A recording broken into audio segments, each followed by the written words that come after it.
বিশ্বজুড়ে ফ্র্যাঞ্চাইজি লিগগুলোতে বাংলাদেশের ক্রিকেটারদের অবস্থান নিয়ে আলোচনা করতে আমাদের সাথে যুক্ত হয়েছেন সাবেক ক্রিকেটার ইশতিয়াক আহমেদ। ইশতিয়াক আহমেদ, স্বাগত আপনাকে খেলা যোগে। সেই সাথে শুভ সকাল। আমরা নাজমুল আবেদিন ফাহিমের কথাগুলো শুনছিলাম এবং বলছিলেন যে যোগ্যতার ভিত্তিতেই আসলে ওয়ার্ল্ড ওয়াইড যে ফ্র্যাঞ্চাইজি লিগগুলো রয়েছে সেগুলোতে বাংলাদেশ দল জায়গা করে নিতে পারবে বাংলাদেশের ক্রিকেটাররা, কিন্তু সেই জায়গাটা আসলে খুব রেয়ার হয়ে দাঁড়িয়েছে। আমরা দেখছি বিশেষ করে আইপিএলে 12 ক্রিকেটারের ডাক ওঠাটাই অনেক বেশি চ্যালেঞ্জিং, অর্থাৎ আগ্রহ দেখানো ফ্র্যাঞ্চাইজি সেটা তো অনেক পরের বিষয়, তাদেরকে নিলামে তাদের নাম তোলা হবে কিনা সেটা নিয়েই আসলে সন্দেহ থেকে যাচ্ছে। তাহলে কি বাংলাদেশের ক্রিকেটটা আধুনিক ক্রিকেটের চেয়ে অনেকখানি পিছিয়ে পড়েছে? আমার মনে হয় যে ফাহিম যেটা বলেছেন ঠিকই বলেছেন। যোগ্যতার বলে আসলে যোগ্যতার বলে আমরা আসি না। হাউ হি সেড যে যোগ্যতার বলে আমাদের আসা উচিত, ঠিক একটু বুঝতে পারলাম না যদি সেটা বলে থাকেন, সেটা যদি আমি ঠিক বুঝে থাকি। আসলে একটা হচ্ছে আমরা এখনো সেই যোগ্যতা অর্জন করি নাই। যোগ্যতা অর্জন করলে আমরা অন্তত একটা প্লেয়ার রিপ্রেজেন্ট করতে হবে। আমরা যদি আফগানিস্তানের সাথে তুলনা করি, আফগানিস্তান ভুরি ভুরি প্লেয়ার, কিন্তু আইপিএল কেন বিশ্বের সবখানে তারা ফ্র্যাঞ্চাইজি ক্রিকেট খেলে যাচ্ছে।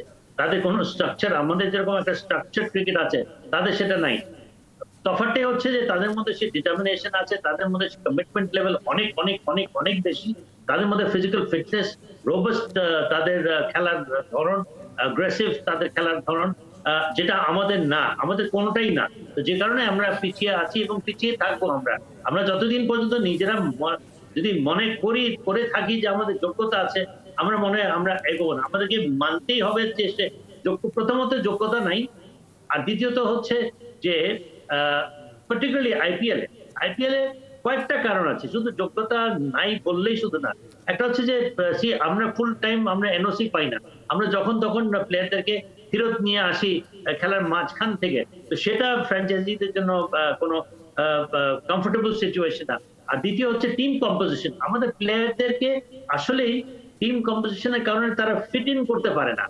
যেই জন্য দেখেন তামিম ইকবাল কি কোনো একটা he's a world class player, not just আপনার বাংলাদেশের প্রেক্ষাপটে না, ওয়ার্ল্ড এর one of the finest opening batsman. তো পাচ্ছে না কেন? পাচ্ছে না এই জন্য যে আরো অনেক দলের অনেক ওপেনিং ব্যাটসম্যান ব্যাটার্সরা আছে, এবং আমার মনে হয় যে এই বাজেটে তামিম ইকবালকে তো যে কোনো বাজেটে আনা যাবে না। তো সেই জন্য I think that is one of the reasons যে টিম কম্পোজিশন আমাদের প্লেয়াররা মারতে যাচ্ছে। তাসকিন এক সময় ছিল, সুযোগ পেত, কিন্তু তাকে বিসিবি ধরে রেখেছে, তাকে তার ইনজুরির কারণে তাকে খেলতে দেওয়া হয়নি। এরকম আমার মনে হয় যে এনওসি নিয়ে বিশেষ করে আমরা দেখেছি যে বছরের পর বছরে কিন্তু সাকিব আল হাসানের ইস্যুটা নিয়েও কিন্তু অনেক নাটক হয়েছে। বিসিবির পক্ষ থেকে ইঁদুর বেড়াল খেলা একটা হয়েছে এনওসি দেওয়া না দেওয়া নিয়ে, মোস্তাফিজের ক্ষেত্রেও সেটা হয়েছে।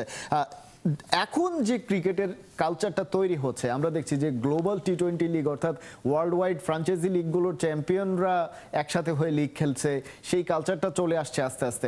সেই জায়গা থেকে এনওসি দেয়া কিংবা ন্যাশনাল টিমের ক্ষেত্রে যদি কেউ ন্যাশনাল টিমের ওরকম কোনো ফ্র্যাঞ্চাইজি লিগে সুযোগ পায়, তাকে এনওসির ক্ষেত্রে ছাড় দেয়া, এই বিষয়টাতে কি বিসিবির মনোযোগ দেয়া উচিত কিনা? অর্থাৎ এই ছাড় দেওয়াটা আসলে দেশের ক্রিকেটের জন্য কতটা কল্যাণকর? দেখেন, আমাদের প্রথমত এখানে প্লেয়ারের সংখ্যা কম। আইপিএল এ ডাক কয়টা প্লেয়ার পায়, যে প্লেয়ার পায় সে হয়তো বাংলাদেশের জন্য বেস্ট পসিবল প্লেয়ার। তো বাংলাদেশের জন্য হয়তো আপনার 100টা প্লেয়ারের মধ্যে যদি একটা প্লেয়ারকে ডাকে, তার মানে সে বাংলাদেশের বেস্ট প্লেয়ার। এন্ড বাংলাদেশের বেস্ট প্লেয়ার কি ছাড়তে তো চাইবেই না। তো যে কারণে আমার মনে হয় যে এই একটা রেয়ার একটা সিচুয়েশন যেখানে players are not good enough, আর সেখানে যে প্লেয়ারটাই যাচ্ছে he happens to be the best player, and Bangladesh can't afford to lose that player. তো যেই জন্য এই বিবাদ দ্বন্দ্বে থাকার কারণে আইপিএল মনে করে যে না নিলেই চলে বাংলাদেশি প্লেয়ার। অ্যাকচুয়ালি অ্যাটিটিউডটা এখন এখানে ওরকমই হয়ে গেছে, বাংলাদেশি প্লেয়ারদেরকে আমরা না না না গণায় ধরলেই পারি আমরা। So that is not the situation as far age পক্ষ থেকে খুব একটা যে উপায় রয়েছে সেটাও নয়। বেস্ট প্লেয়ারকে রেখে কোন একটা ইন্টারন্যাশনাল সিরিজ খেলতে যাওয়া, সেটাও তো আসলে ন্যাশনাল টিমের জন্য একটু চ্যালেঞ্জিং হয়ে যায়, যেটা বলছিলেন ইশতিয়াক আহমেদ। সামনের দিনগুলোতে হয়তো আমরা প্রত্যাশা করব যে এরকম ক্রিকেটারের সংখ্যা বাড়বে যারা কিনা এরকম যোগ্যতা অর্জন করতে পারবে, সেই প্রত্যাশা করতে চাই। সময় একেবারে শেষ পর্যায়ে। ইশতিয়াক আহমেদ, অনেক ধন্যবাদ খেলা যোগে যুক্ত হওয়ার জন্য। দর্শক, সাবেক ক্রিকেটার ইশতিয়াক আহমেদের সঙ্গে আলোচনা হচ্ছিল বাংলাদেশের ক্রিকেটারদের ফ্র্যাঞ্চাইজি লিগগুলোতে অবস্থান কি এবং কি কারণে বাংলাদেশ পিছিয়ে রয়েছে সে বিষয়গুলো নিয়ে আলোচনা হচ্ছিল বিস্তারিত। চলছে খেলা যোগ, ফিরছি একটা বিরতির পর। একাত্তরের সাথেই থাকুন।